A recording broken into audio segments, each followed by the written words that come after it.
Comrades పెద్దలకి అందరికీ CPIML liberation Telangana రాష్ట్ర కమిటీ పక్షాన జై భీమ్ లాల్ సలాంలు. ముందుగా కామ్రేడ్ ఏచూరి గారికి విప్లవాంజలి ఘటిస్తా ఉన్నాం. ఏచూరి గారు చనిపోయి ఏడాది కాలమైంది. ఈ సందర్భంగా అనేక చోట్ల సభలు సమావేశాలు అన్నీ జరుపుకుంటూ ఈరోజు ఆయన స్ఫూర్తిని ముందుకు తీసుకెళ్లేటువంటి క్రమంలో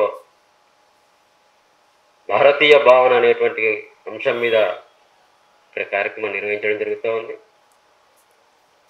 భారతీయ భావనను అర్థం చేసుకోవడంలో కొన్ని వైఫల్యాలు కమ్యూనిస్టుల్ని వెంటాడే మనల్ని వెనక్కి నెట్టాయి అనేది మాత్రం మనం గ్రహించాల్సినటువంటి అవసరం ఉంది. మనతో పాటు మన పార్టీగా 100 ఏళ్ల క్రితం పుట్టినప్పుడు ప్రతిఘాతక ఆర్ఎస్ఎస్ కూడా పుట్టింది. వాళ్ళు ఎలా అధికారంలోకి వచ్చారో మనం చూస్తూ ఉన్నాం. మనకు 100 ఏళ్ల చరిత్ర ఉంది, మనం ఇంకా అధికారంలోకి రాలేకపోయాం.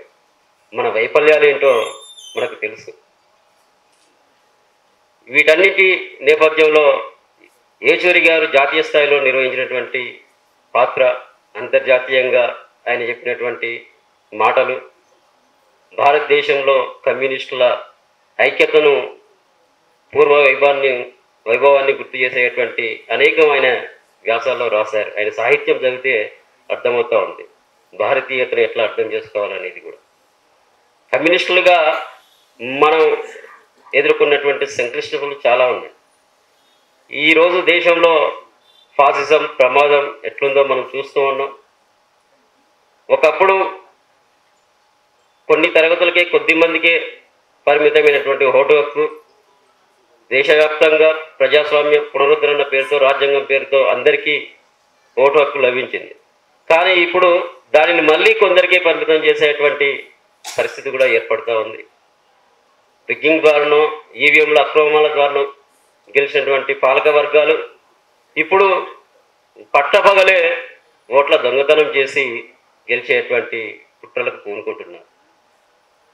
ఈ సందర్భంగా మనం గమనించాలి, బీహార్లో 65 లక్షల ఓట్లను తొలగించినటువంటి పరిస్థితికి మనం చూసాం. అక్కడ బలమైన ఉద్యమాన్ని ప్రజల్లోకి తీసుకెళ్లడంలో అక్కడ విపక్షాలుగా, కమ్యూనిస్టులుగా సఫలమయ్యారు. రేపు అదే పరిస్థితి, ఓటు దొంగతనం దేశవ్యాప్తంగా విస్తరించేటువంటి ప్రమాదం ఉంది.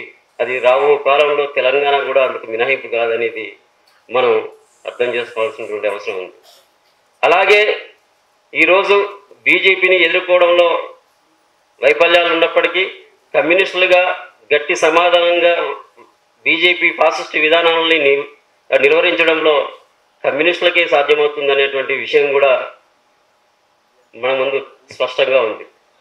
కాబట్టి ప్రత్యామ్నాయాన్ని ఒక భావజాల రంగంలో, కేవలం ఎన్నికల రంగంలోనే కాదు, భావజాల రంగంలోనూ కూడా మనం బలంగా ఇంకా మరింత ముందుకు తీసుకెళ్లాల్సినటువంటి అవసరం ఉంది. మన పోరాటాలను కింది స్థాయిలో ఒక ప్రత్యామ్నాయ సంస్కృతిని ప్రజల్లోకి చొప్పించడంలో, దేశంలో కేవలం ఇప్పుడున్నటువంటి ఇండియా కూటమే కాక భవిష్యత్తులోనూ వామపక్ష ప్రత్యామ్నాయ ప్రజాస్వామ్య సంఘటనను మనం నిర్మించడంలో సఫలం కావాలంటే ఏచూరి గారి స్ఫూర్తితో మనం అమరవీరులు కలలుగన్నటువంటి నవభారతం కోసం మరింత మనం కంకణబద్ధులమై సిద్ధాంత ఆచరణతో మరింత ముందుకెళ్లాలని ఆశిస్తూ సెలవు.